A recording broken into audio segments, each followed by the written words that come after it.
Have you ever felt that you could explain a topic better if you could show it visually to your audience?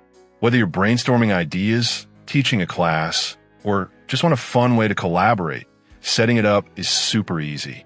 Here's a full guide to get you started. First, log into your WordPress dashboard.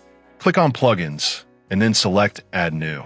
In the search bar, type Jitsi Meet. Look for the plugin, click Install, and then hit Activate to turn it on. This is a premium feature, so make sure you have activated Jitsi Meet Pro. Once the plugin is active, navigate to your Jitsi Meet API settings inside WordPress.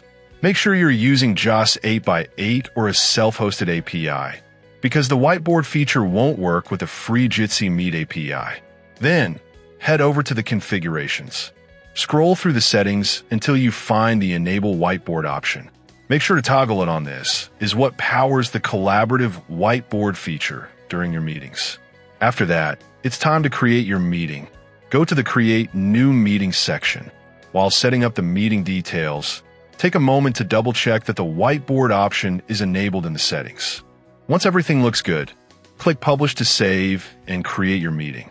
And that's it. You're ready to go. Now, whenever you or any participant joins the meeting, the whiteboard feature will be available. Simply open it during the session, and everyone can draw, write, and collaborate together in real time. It's a fantastic way to boost engagement and creativity in your meetings. Thanks for watching.